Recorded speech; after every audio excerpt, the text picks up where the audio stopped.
Hey guys, it's AG Ashgirl 1904 and I am here finally filming my video about building my dollhouse.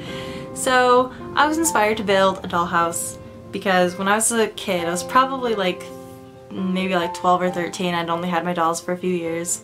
My cousin had recently moved into a new house and her dad built her this beautiful dollhouse. It was made of cardboard, and you know, it's nothing like the dollhouses that there is today, but you know, 13-year-old me was like, this is the coolest thing ever, and you know, oh my gosh, it was so beautiful.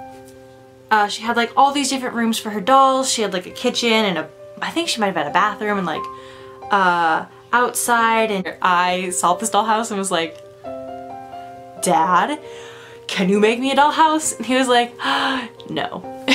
Sorry kid, we don't have room for that. And I was like, so sad. But I never gave up hope. And you know, now I'm 25 and I finally built a dollhouse. So this is that story, and I really hope you guys enjoy. On to the rest of the video. So I was very inspired by AG4Life's Deck Out the Dollhouse, and after watching that video like 10 million times, and researching what IKEA shelves she used and whatnot, I decided to save up my money to buy the side units. But the problem was the shelf parts were out like everywhere. Everywhere I went, the shelf parts were nowhere available near me, so that's exciting. So me and my dad decided to just make our own. So after some confusing trips to the hardware store, me and my dad finally decided on what wood would work the best. As you can see, I'm extremely helpful here. We bought the wood and had them cut it a bit and decided to go home and get to work. So after a lot of measuring and cutting and using big power tools, we had about one floor finished and had to do that 9 more times. So because we didn't have the actual shelves, we had to cut tiny notches into the wood to mimic how it actually looked on the IKEA shelves, which turned out a tiny bit wonky at times, but that's okay. So after finally cutting everything out and moving everything in the basement, we were ready to assemble the dollhouse.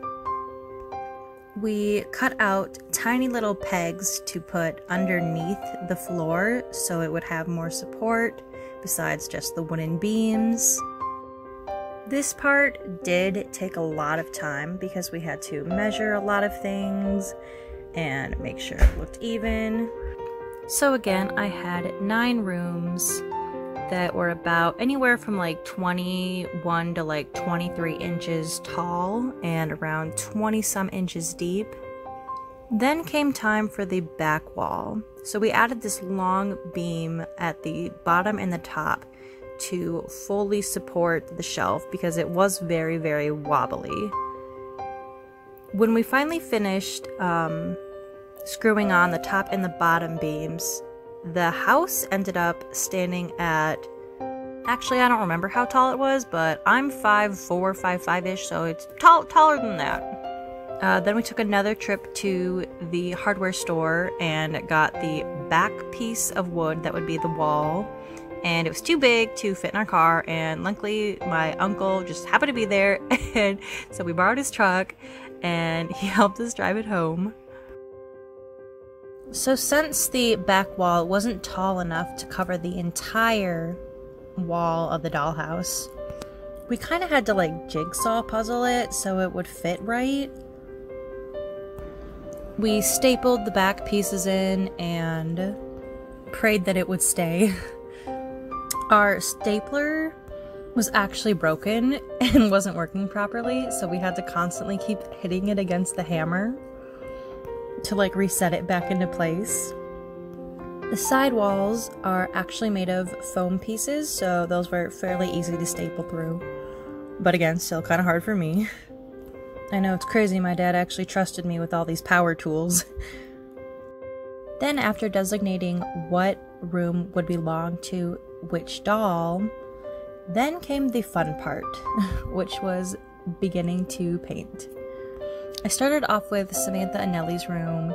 I wanted it to look as similar as it was to the pictures and illustrations in the book, which was very, very difficult because it was not a normal pink, it was just a mixed pink, and then each consistency of pink looked worse than the other one, and it was a real hot mess.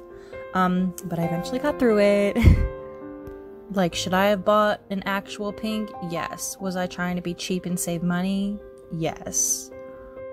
So as I was finishing up Samantha and Nellie's pink room, things were finally looking up.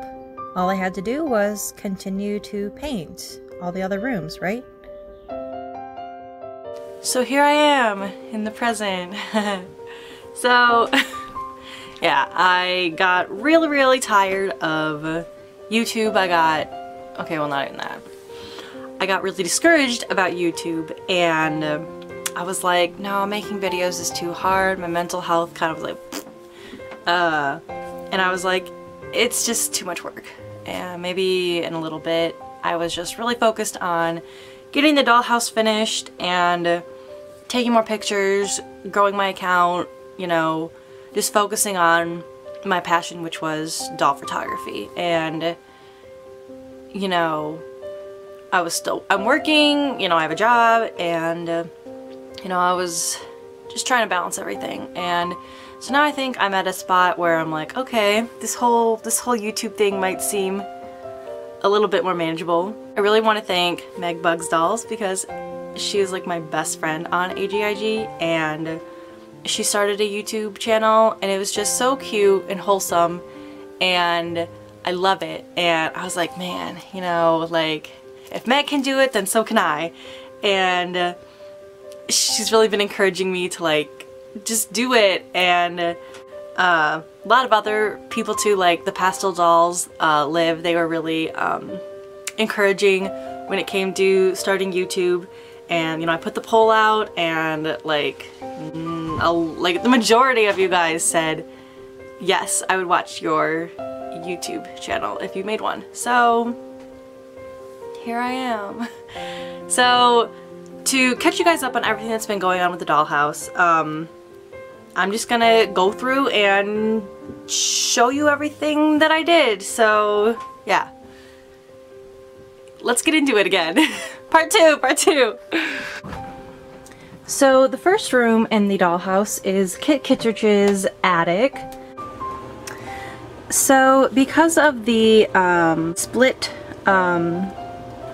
backboard wall piece was showing so much, I just decided, hey, let's make this the attic. I put these like pieces of paper over the foam board wall parts. I didn't paint anything. I just thought it looked very much like an attic. I have Kit's bed here that I got secondhand from Facebook Market. The bedding, this was another pillow I made to kind of match the pink here, to kind of look like if Kit and Ruthie would have a sleepover, they would have a pillow. This is the little Irish Traveler. This is a little Irish Traveler hat that I thought looked like Kit's, so I set that there. Here are these little shelves that I made out of dollar store crates. I thought that looked like something very waste not, want not that Aunt Millie would make for Kit. And it's got some books like Tolkien Treasury, some homemade pencils, newspaper, Kit's little photographs, her notebook and pen. Those are Lainey Holland's, but I thought they looked kind of cute for Kit. Her camera bag, Ruthie's one bag, Molly's bag. I just thought they looked kind of cute here. Her lunchbox. Kit just has a lot of bags in here, I guess. You know, she's often going on chasing wild stories and stuff like that. I don't have her desk yet. So right now, this little phone and little typewriter are sitting on this little crate, and I have Molly's little box back there. I really want to get Kit's desk hopefully very soon. I'll have to try to find a good price for that and save up for that on the secondhand market. Moving on to the next room here, we have Bridget and Jenny's room. Let me focus there.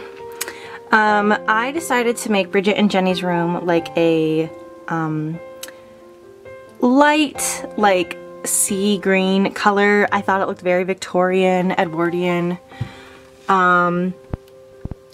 They have this little box of toys and the things for the taking care of baby. That is William. William's crib will be in here. They have this little Polish pottery wash basin and bowl. They have a nightstand that I got at like a craft store, probably Joann's. There's books in there, clothes, taking care of baby stuff in there, and then, you know, they have like a few clothes pieces that are out. They have toys and this bedding that I made. This bed was actually pink that I spray painted to make white so it looked more Victorian. I made those pillows and, you know, again, all the bedding as well. It's very cute. I'm absolutely obsessed with it. And I wanted to make sure that their room was close to Samantha and Nellie. So that is the next room in the dollhouse. So here's Samantha and Nellie's bedroom. Yes, the bed is missing a few little posts because it's from my cousin, and I have to fix those. I'm gonna fix it up, but haven't had time yet. So there's Miss Nellie sitting in her room with her sister. And this is a little oil lamp that I got in, it was a day trip to Columbus. It was super cute.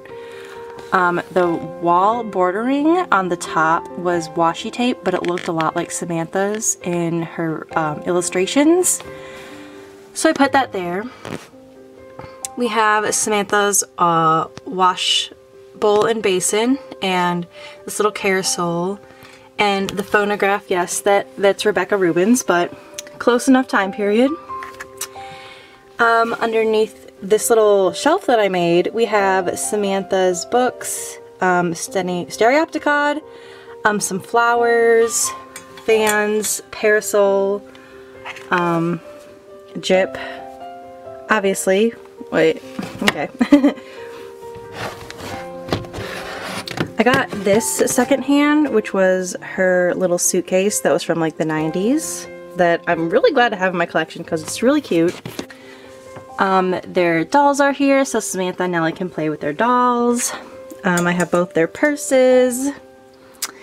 And underneath is Samantha's little box of Valentines that I made. The Be Forever doll, because I don't want to lose her. And, let's see. The different records that go to the phonograph. Ta-da! So yeah, I love Samantha and Nellie's room. It's so cute. It's literally just what I always imagined them to live in. They're my first dolls, so I think this room suits them very well.